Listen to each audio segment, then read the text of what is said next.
नेकपा माओवादी केन्द्र सहित 3 दलले घोषणापत्र आज सार्वजनिक गर्दै इलाममा झलनाथ खनाल र बस्नेत बीच कडा प्रतिस्पर्धा। अबको प्रधानमन्त्री प्रचण्ड, मुख्यमन्त्री पाण्डे, बाबुराम भट्टराई। एमालेका प्रभावशाली नेता भीम रावलको टिकट खोसिएपछिको अछाम। एक पूर्व एमाले र पूर्व माओवादीको भिडन्तमा कसले मार्रा बाजे। चितवन 3 मा दिनेशलाई समर्थन गर्न जगन्नाथ खतिवडालाई दबाव। घर जग्गा कारोबार घटेसँगै सरकारलाई राजस्वमा धक्का। धमाधम चुनावी घोषणापत्र सार्वजनिक। सोमबार आज 3 दलले गर्दैछन् के होलान् एजेन्डा। राजनीतिक क्रान्ति सफल पार्न आर्थिक क्रान्ति अनिवार्य भएको प्रचण्डको भनाई। लौजुङमा सत्ता गठबन्धनलाई बीपी काङ्ग्रेस र जसपा उम्मेद्वारको समर्थन। स्थिरता र समृद्धिका लागि गठबन्धन अहिलेको आवश्यकता भएको प्रचण्डको दाबी। गौरीगञ्जलाई आधुनिक सहरका रूपमा विकास गरिने एमाले अध्यक्ष ओलीको दाबी। भ्रष्टाचार र फौजदारी अभियोगमा मुछिएकाहरूलाई सुशासनका हिमायती बनेर मत माग्दै लाजै छैन। चुनाव प्रचारमा बालबालिका प्रयोग गरेको भन्दै सूर्य थापालाई 24 घण्टे स्पष्टीकरण। भारतीय लापरवाहीले दार्चुलामा नेपाली बालकको मृत्यु प्रकरण। परराष्ट्रले भारतलाई पठायो कूटनीतिक नोट। अबको प्रधानमन्त्री प्रचण्ड के सम्भव होला, यस्तो छ रणनीति। निर्वाचनमा प्रहरीलाई 1 अर्बका सवारी साधन खरिद। फेक फेसबुक ग्रुपमाथि निर्वाचन आयोगको नजर। महोत्तरीको पररिया घटनाबारे छानबिन गर्न 5 दलीय समिति गठन। कारगारमा लागू औषध पुर्याउनेमा प्रहरी नै संलग्न। हवलदार सहित 2 जना प्रहरीको नियन्त्रणमा। दार्चुला पारी भारतमा विस्फोट हुँदा 1 नेपालीको मृत्यु, केही जना घाइते। उपत्यका भित्रिने र बाहिरिने सवारी साधनको आवागमन भने सामान्य। नायक तथा अभिनेता पल शाहले लगाए कारगारमै भाइटिका। एयरपोर्टको रनवेमा बाइक दुर्घटना हुँदा 2 जनाको घटनास्थलमै मृत्यु, 2 जनालाई काठमाडौँ रिफर। क्रिकेट कप्तान सन्दीप लामिछानेबारे निकै ठुलो खबर। कहिले छोड्दैछन् यसबारे पनि सम्पूर्ण जानकारी आजकै समाचारमा। सङ्खुवा सभामा श्रीमतीको हत्याको आरोपमा श्रीमान प्रहरीको नियन्त्रणमा। महोत्तरीमा हिन्दू सम्राट सेना नामक संगठनको र्यालीमा हिंसात्मक झडप, प्रशासनद्वारा कर्फ्यू आदेश। उदाउँदो सूर्यलाई अर्घ्य दिँदै समापन गरियो छठ पर्व। सम्बन्ध विच्छेदले रोकेन पतिको काज क्रिया। विद्यालय 2 तह तर शिक्षक माग्दैछ 3 तहको।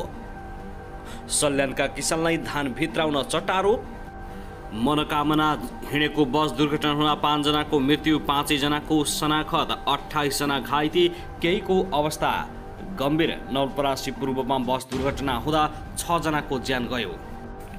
र साउदी, कतार, दुबई, मलेसिया जस्ता यी राष्ट्रहरूमा जाने नेपालीहरूको लागि निकै सुनौलो अवसर। के छन् त सुविधा, कति छ बेसिक सेलरी, यसबारे जानकारी। जापान जानेको लागि पनि खुसीको खबर। अभिनेता पल्साबारे आयो यस्तो खबर। अब हेर्नुहोस् पुरा समाचार। दर्शकबिन नमस्कार। युट्युब च्यानल नेपाली खबर मिडियामा तपाईहरूलाई हार्दिक स्वागत छ। यदि हाम्रो च्यानललाई अहिलेसम्म सब्स्क्राइब गर्नुभएको छैन भने सब्स्क्राइब गरी नजिक रहेको बेल आइकन दबाई हामीसँग जोडिनुहोला। दर्शकबिन सदा झै आज पनि हामी तपाईहरुमाझ देशभरका विभिन्न खबरका साथ उपस्थित भइसकेका छौं। यो भिडियोलाई अन्तिमसम्म हेरी हामीले साथ दिनुहोला।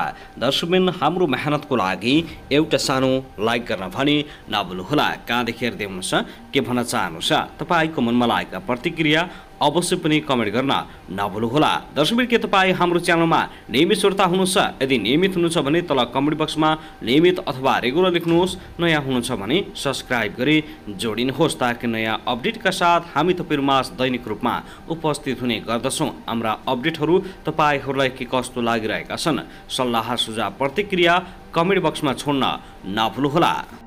दर्शकबिन आउनुहोस् आजको पहिलो खबरतर्फ लागौं। सत्तारूढ दल माओवादी केन्द्र र एकीकृत समाजवादी तथा विपक्षी राप्रपाले सोमबार आज चुनावी घोषणापत्र सार्वजनिक गर्ने भएका छन्।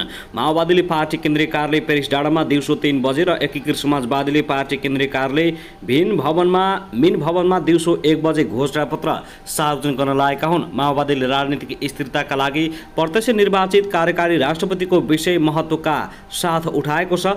माओवादी पार्टी कार्यालय सचिव डोर प्रसाद उपाध्यक्षका अनुसार घोषणापत्रमा शासकीय स्वरूप परिवर्तनको मुख्य विषयका रूपमा उठान गरिएको छ। माओवादीले संविधान निर्माणको क्रममा प्रत्यक्ष निर्वाचित राष्ट्रपतिमा जोड दिएको थियो। संविधान निर्माणको क्रममा सहमतिका लागि भन्दै माओवादीले लचिलो भएको थियो। गत निर्वाचनमा वाम गठबन्धनले झण्डै 2/3 मत प्राप्त गरे पनि 2 पटक संसद विघटन भएको भन्दै माओवादीले शासकीय प्रणालीमा सुधारको आवश्यकता औलाएको छ। रणनीतिक विगतको समीक्षा र आगामी 5 वर्षको योजना घोषणापत्रमा समेटिएको उनले जानकारी दिएका छन्। राष्ट्रिय गौरवका आयोजनालाई पूर्णता दिने र नयाँ आयोजना थालनी गर्ने विषयमा पनि घोषणापत्रमा उल्लेख गरिएको छ। साथै एकीकृत समाजवादीले राष्ट्रिय स्वाभिमान, संविधानको रक्षा र स्थिरता हाम्रो सरकार, आर्थिक सामाजिक रूपान्तरण, समृद्ध समाजवादको आधार मूल नारा तय गरेको छ। घोषणापत्रमा शिक्षा र स्वास्थ्यमा जोड दिएको छ। शिक्षा र स्वास्थ्यमा राज्यले लगानी गर्ने र आम जनतालाई निःशुल्क गुणस्तरीय शिक्षा र स्वास्थ्यको व्यवस्था गर्ने सहितका विषय समेटिएको महासचिव बेदुराम भुषालले जानकारी दिएका छन्। प्राप्त उपलब्धिको रक्षा, निर्वाचन प्रणालीमा सुधारका साथै शिक्षा, स्वास्थ्य, कृषि, भौतिक पूर्वाधार, पर्यटन, जलस्रोत लगायतका क्षेत्रमा प्राथमिकता दिएको छ। साथै राप्रपाले पनि सोमबार घोषणापत्र सार्वजनिक गर्दैछ भने बिहान 11:30 बजे अध्यक्ष राजेन्द्र लिगदेलले काठमाडौँ स्थित बानेश्वर ब्याङ्केटमा घोषणापत्र सार्वजनिक गर्दैछन्। राप्रपा प्रवक्ता मोहन श्रेष्ठका अनुसार जनताबाट प्रत्यक्ष रूपमा निर्वाचित प्रधानमन्त्री, पूर्ण रूपमा समानुपातिक संसद र सांसद मन्त्री हुन नपाउने व्यवस्था, भ्रष्टाचार रोक्ने र सम्पत्ति छानबिन गर्न नागरिक आयोग गठन गर्ने जस्ता विषयहरू घोषणापत्रमा राखिएको छ। दर्शकबिन, त्यसैगरी आउनुहोस् अब अर्को खबरतर्फ लागौँ। नेपाल नागरिक उडान प्राधिकरणले सबै अन्तर्राष्ट्रिय चार्टर उडान भैरवाको गौतम बुद्ध अन्तर्राष्ट्रिय विमानस्थलबाट मात्र गर्नुपर्ने निर्णय गरेको छ। प्राधिकरणका अनुसार कूटनीतिक चार्टर उडान, कार्गो र सेनाका उडान भने त्रिभुवन अन्तर्राष्ट्रिय विमानस्थलबाटै हुनेछन्। गएको जेठ 2 गतेदेखि सञ्चालनमा आएको भैरवाह विमानस्थललाई पूर्ण रूपमा प्रयोगमा ल्याउनको लागि प्राधिकरणले त्रिभुवन अन्तर्राष्ट्रिय विमानस्थलबाट हुँदै आएका अरू सबै चार्टर उडानमा प्रतिबन्ध लगाएको हो। प्राधिकरणले हिजोदेखि लागू गरेको हिउँदे उडान तालिका अनुसार चार्टर उडानसँगै काठमाडौँबाट हुँदै आएका हरेक 3 उडानमा 1 उडान समेत भैरवाबाटै हुने भएका छन्। प्राधिकरणले विदेशबाट आउने चार्टर उडानलाई भने यसअघि नै भैरवा अवतरण गराउन थालिसकेको छ। गौतम बुद्ध विमानस्थलले सञ्चालनमा खर्च समेत उठाउन नसकेपछि प्राधिकरण नेपाल वायु सेवा निगम र हिमालय एयरलाइन्स सहित 3 विदेशी हवाई कम्पनीलाई हिउँदे उडान तालिका अनुसार गौतम बुद्ध विमानस्थलमा दैनिक 1 उडान गर्न निर्देशन दिएको छ। तर वायु सेवा निगमले हिजो पुरानै उडान तालिका अनुसार उडानको तयारी गर्दा प्राधिकरणले दिल्ली उडान रोकिदिएको थियो। अहिले त्रिभुवन अन्तर्राष्ट्रिय विमानस्थलमा Nepal Vayu Sewa Nigam, Himalaya airlines, air Arabia, Qatar airways, fly दुबईले दैनिक 3 भन्दा बढी उडान गरिरहेका छन्। गौतम बुद्ध विमानस्थलमा जजिरा एयरलाइन्सले मात्र हप्ताको 3 दिन उडान गरेको छ। दर्शकबिन, त्यसैगरी आउनुहोस् अब अर्को खबरतर्फ लागौँ। क्रिकेटर सन्दीप लामिछाने विरुद्ध सरकारी वकिलले आज सोमबार मुद्दा दर्ता गर्ने तयारी गरेको छ। प्रहरीले अनुसन्धान सकेर प्रतिवेदन बुझाएको 1 हप्तापछि जिल्ला सरकारी वकिल कार्यालय काठमाडौँले काठमाडौँ जिल्ला अदालतमा अभियोग पत्र दायर गर्न लागेको हो। प्रहरीले अनुसन्धान प्रतिवेदन पेश गर्दै मुलुकी फौजदारी अपराध संहिता 16 वर्षदेखि 18 वर्ष उमेरसम्मका किशोरलाई बलात्कार गर्नेलाई 10 वर्षदेखि 12 वर्षसम्म कैद सजाय हुने प्रावधान रहे अनुसार 12 वर्षसम्मको कैद सजाय मागदावी हुनुपर्ने सुझाव दिएको थियो। प्रहरीको अनुसन्धान प्रतिवेदन र सुझाव अनुसार सरकारी वकिलले सन्दीप विरुद्ध 12 वर्ष कैद सजायको मागदावी गर्दै अभियोग पत्र दायर गर्न लागेको हो। 17 वर्षीय किशोरलाई बलात्कार गरेको आरोपमा आरोप लागेका सन्दीपले बलात्कार गरेको पुष्टि प्रहरीको अनुसन्धान प्रतिवेदनमा उल्लेख गरिएको छ। पीडित किशोरीको जाहेरी, पीडितको बयान, सन्दीपको बयान र प्राप्त प्रमाणबाट बलात्कार भएको पुष्टि हुने प्रहरीको अनुसन्धान प्रतिवेदनमा उल्लेख गरिएको छ। सरकारी वकिलले प्रहरीले पेश गरेको प्रतिवेदन, दोषी प्रमाण लगायतलाई उल्लेख गरेर अभियोग पत्र तयार पारेको छ। 17 वर्षीय किशोरीले आफूमाथि सन्दीपले काठमाडौँको एक होटलको 305 नम्बर कोठामा लगेर पटक पटक बलात्कार गरेको भन्दै प्रहरी विरुद्ध गौशालामा भदौ 21 गते किटानी जारी दिएकी थिइन्। सन्दीपले आफूलाई काठमाडौँ र भक्तपुरको नगरकोट समेत पुर्याएको र फेरि फर्काएर काठमाडौँ ल्याई एक होटलमा राखेर बलात्कार गरेको भन्दै पीडित युवतीले प्रहरी समक्ष बयान दिएकी थिइन्। पीडित किशोरीको बयान अनुसार भदौ 5 गते राति 12 बजे 55 मिनेटमा काठमाडौँ महानगरपालिका 9 स्थित एक होटलको 305 नम्बर कोठामा राखेर सन्दीपले बलात्कार गरेको दाबी गरिएको छ। सोही राति 12:25 पनि सन्दीपले आफूलाई बलात्कार गरेको ती किशोरीको दाबी छ। आफूमाथि बलात्कार भएको भन्दै जाहेर दिएपछि प्रहरीले पीडित किशोरीको स्वास्थ्य जाँच समेत गराइएको थियो। पीडित भने कि किशोरी र सन्दीप सामाजिक सञ्जाल स्न्यापच्याट मार्फत नजिकका थिए। स्न्यापच्याट मार्फत चिनजान भएर नजिकको केही समयपछि सन्दीपले नै ती किशोरीसँग भेट गर्ने प्रस्ताव राखेर उनलाई लिन गाडी लिएर पुगेको बताइएको छ। आफ्नो कारमा राखेर सन्दीपले ती किशोरीलाई भदौ 5 गते 6 बजेतिर काठमाडौँबाट भक्तपुरतिर लगेको बताइएको हो। त्यसैगरी आउनुहोस् अब अर्को खबरतर्फ लागौं। नेकपा माओवादी केन्द्रले पार्टी र गठबन्धनका उम्मेद्वारका विरुद्ध स्वतन्त्र उम्मेदवारी दिने 5 नेतालाई साधारण सदस्य समेत नरहने गरी कारबाही गरेको छ। माओवादीले प्रतिनिधि सभा र प्रदेश सभा सदस्यमा स्वतन्त्र उम्मेदवारी दिएका केन्द्रीय सदस्य हेमराज भण्डारी, अशोक कुमार मण्डल, वीरेन्द्र यादव, दिपेन्द्र बहादुर पुन मगर र केन्द्रीय लेखा परीक्षण आयोगका सदस्य काशी चन्द्र बराललाई कारबाही गरेको हो। माओवादी अध्यक्ष पुष्पकमल दाहाल प्रचण्डले सम्बन्धित प्रदेश समितिका इन्चार्ज अध्यक्षको नाममा विशेष परिपत्र गर्दै उनीहरूलाई कारबाही गरिएको जनाएका छन्। भण्डारले धनकुटाबाट, मण्डलले सप्तरी क्षेत्र नम्बर 1 र बरालले कालीकोटबाट प्रतिनिधि सभातर्फ स्वतन्त्र उम्मेदवार दिएका थिए। त्यस्तै यादवले मधेस प्रदेश अन्तर्गतको पर्सा निर्वाचन क्षेत्र नम्बर 4-1 र मगरले रोल्पा क्षेत्र नम्बर 1-2बाट पार्टी र गठबन्धनका उम्मेदवारका विरुद्ध स्वतन्त्र उम्मेदवार दिएका थिए। माओवादीले पार्टीका प्रदेश समिति सदस्यहरू गठबन्धनका विरुद्ध स्वतन्त्र उम्मेदवार रहेको भएमा वा त्यस्ता उम्मेदवारको प्रस्तावक र समर्थन रहेको भएमा तत्काल केन्द्रीय कार्यालयमा कारबाहीका लागि सिफारिस गर्न सम्बन्धित प्रदेश समितिलाई निर्देशन दिएको छ।